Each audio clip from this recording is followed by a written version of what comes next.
오늘이 불기 2569년 을사년 3월 1일 초하루면서 봄산철 입제 날입니다. 제가 지금부터 40년 전에 가을 만행을 다니다가 대구에 가면은 삼덕동에 간음사가 있습니다. 해인사에서 여름 한가를 하고 만행 중에 삼덕동 간음사를 들렸는데 아침을 먹고 간음사 노장님이 지금도 살아계십니다. 원명스님이라고 96세인데 그때만 해도 40년 전이니까 50대죠. 아침 죽을 먹고 스님들은 그때만 해도 차비를 받았고 하니까 주심한테 인사를 드리니까 1,000원을 주더만 1,000원을. 그래서 인사를 드리고 딱 나오면서 주지스님 방에 걸려있는 주련을 읽어보니까 그때 송강사 주저셨던 보성스님께서 쓴 글인데 이런 글이 있더라고. 오랫동안 티끌 속에 묻혀 지내느냐. 본래일을 까맣게 잊었으니 어서서 온갖 일 걷어치우고 서둘러 청산으로 돌아오느라.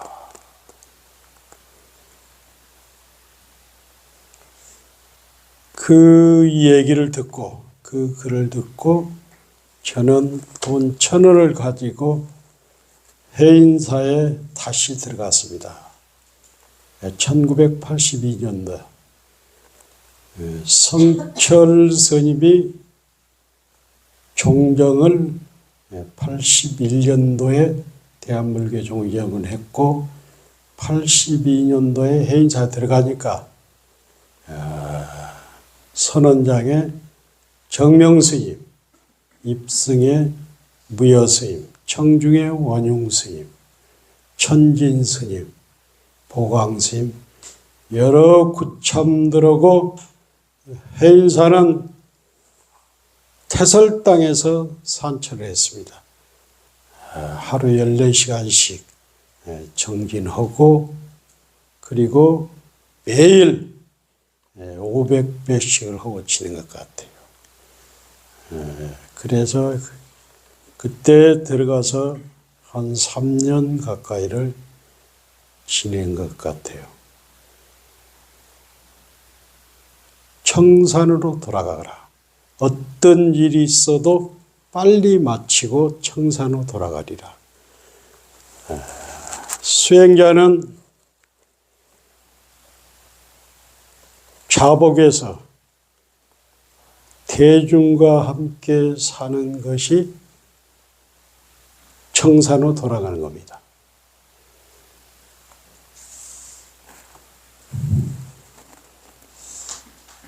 (2월) 초하루죠. 오늘이 3월 초하루가 아니라 알겠습니다. 3월 달이 3월 초하루다 보니까 그래서 항상 수행자는 대중을 떠나지 아니한다. 그리고 하도 일구로 살아야 한다. 하도 일구가 뭐냐? 하도는 꾸준함과 간절함에 있다. 그래서 예스님들은 해제가 되면은 선지식을 찾아서 공부를 점검받고 그 다음에 보궁에서 기도를 하고 이렇게 산철도 공부를 놓치지 않고 지냈습니다. 우리 보살님들도 지난 겨울에 잘 지내고 그 결제 명단을 보니까 빠진 사람이 별로 없는 것 같아요. 그래서 이 공부는 산철, 본철이 따로 없고 간단함과 간절함이 있어야 한다. 공부가 간절히 하고 끊어짐이 없어야 한다. 이런 생각이 들고 공부에 힘을 얻기 전까지는 대중에 살아야 하고 설사 대중을 떠나 살더라도 항상 대중의 경계 속에서 대중의 감시를 받고 살아야 한다.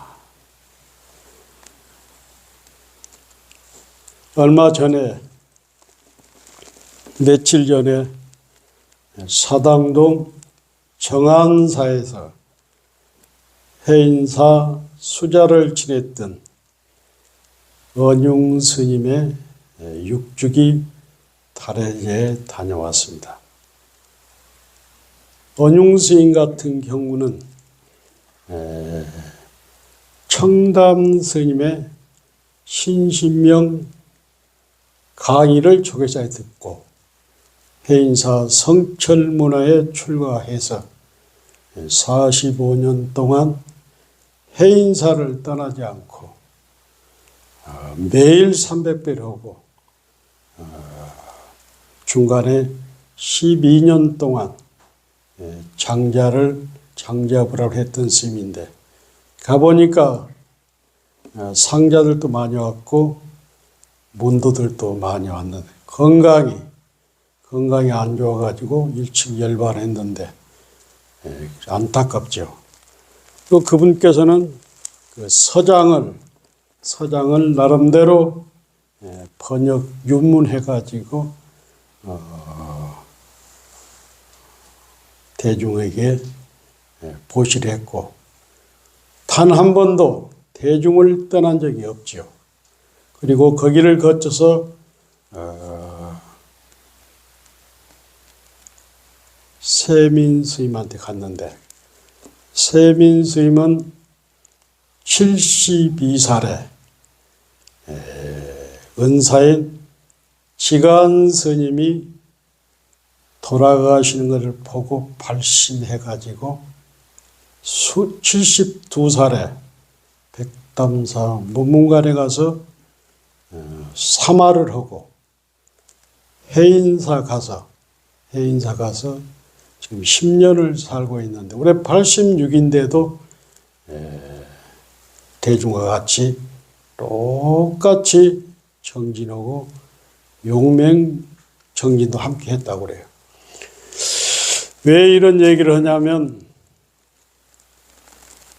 세민 스님은 연불의 대가잖아요. 그래서 본인이 연불을 그렇게 했는데도 연불을 참선으로 돌리니까 연불은 밖에 있는 부처를 찾아서 나와 밖에 있는 부처를 하나로 만드는 것인데 참선을 해보니까 내 안의 부처를 바로 볼 수가 있다는 거예요. 그래서 비록 자기가 86세지만은 동안거도 해인사의 방부를 들었고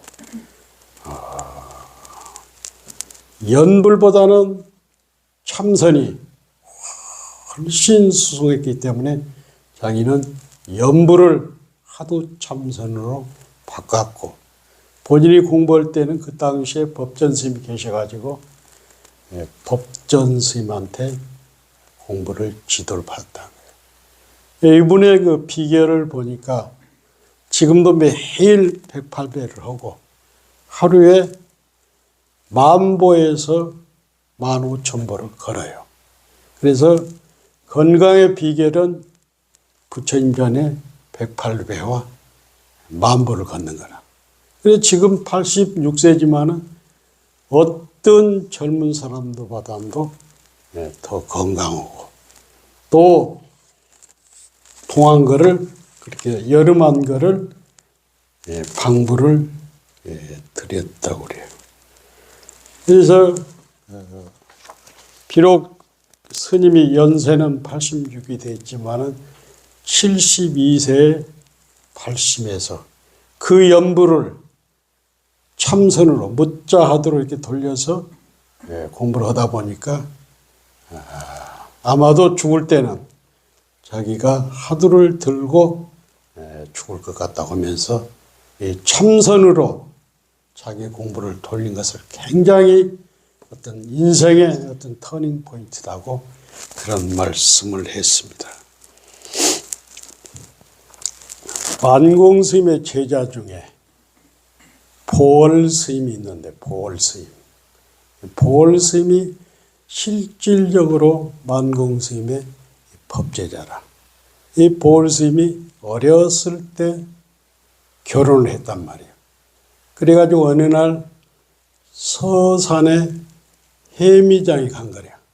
근데 부인이 아기를 낳고 이 산통을 앓고 있을 때라 약을 구해서 이렇게 구하기 위해서 해미장에 갔는데 어떤 스님이 하는 얘기가 수덕사 정회사에 가면은 호랑이를 타고 다니고 생사를 해탈한 도인이 있다고 하는 거예요. 그래서 부인한테 가지 않고 그 길로 만공스님이 계시는 정회사에 간 거야. 그래서 3개월 만에, 얼마나 간절히 있으면 3개월 만에 학철을 대우를 한 거예요. 그래가지고 보덕사 조실록에 가잖아요. 3개월 만에. 그런데 이제 한참 보월 스님이 수덕사에서 공부를 할 때 만공 스님이 정회사 아래 초당에 살았단 말이에요. 그런데 그때 대중들이 보월 스님을 비롯해서 많은 대중들이 초당에 온 거예요. 그때 처마 밑에서 제비 한 마리가 퓨 날아간 거예요. 그때 만공 스님이 대중들에게 물은 거야. 저 제비가 날아가면은 오늘 하루 얼마를 날아가겠느냐 물어보니까 수자들이 답이 100리를 갑니다. 200리를 갑니다. 300리를 갑니다. 이렇게 대답을 하니까 만공스님이 보리를 딱 지적하면서 보월제자를 지적하면서 자네가 한번 일러보라고 한 거예요. 보월스님이 답을 해. 촌보도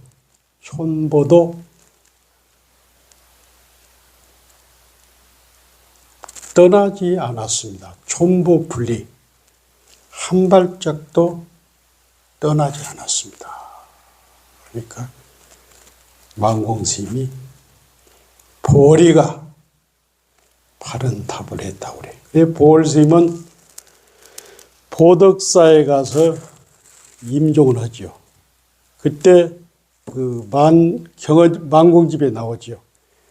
만공스님이 가가지고 슬피 울면서 시를 올려. 그래가지고 금강산 마하연에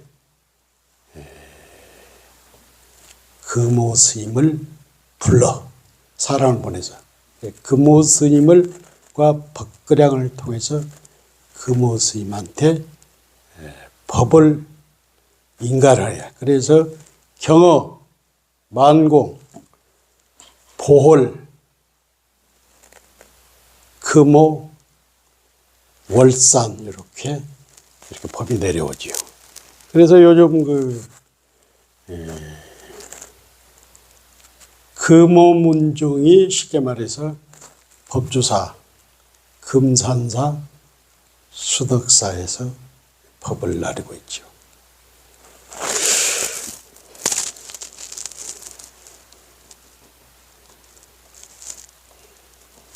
보조국사는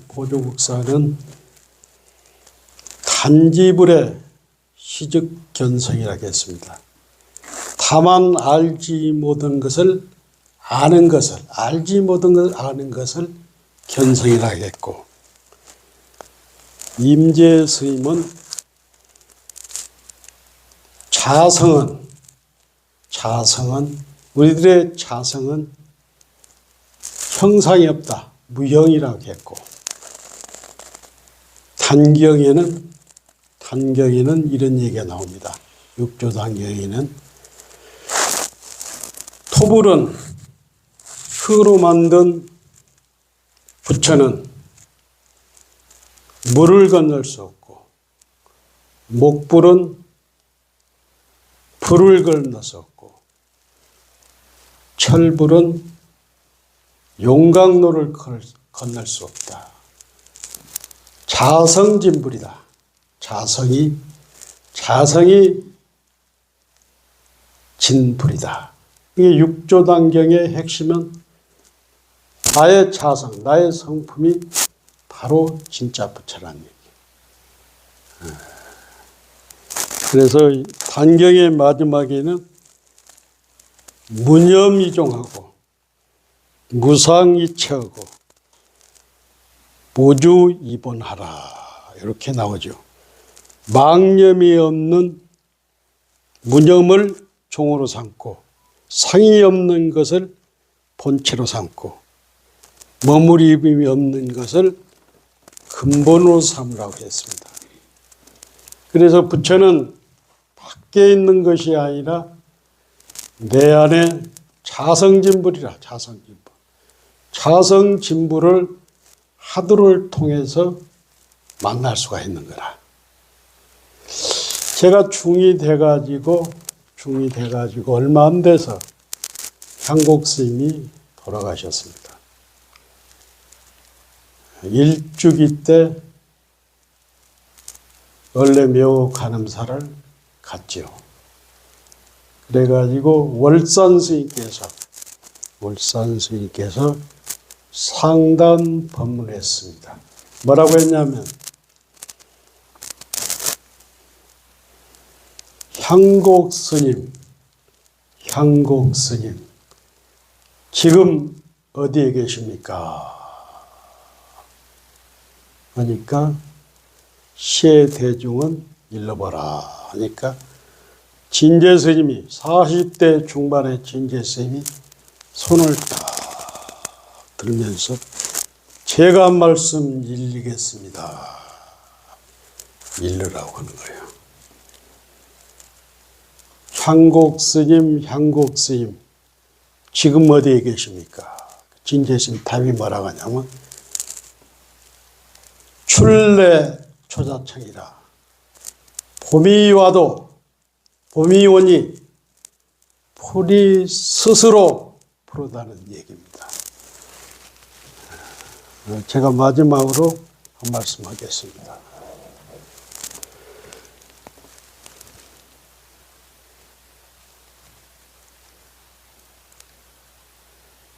오늘이 산철 결제입니다.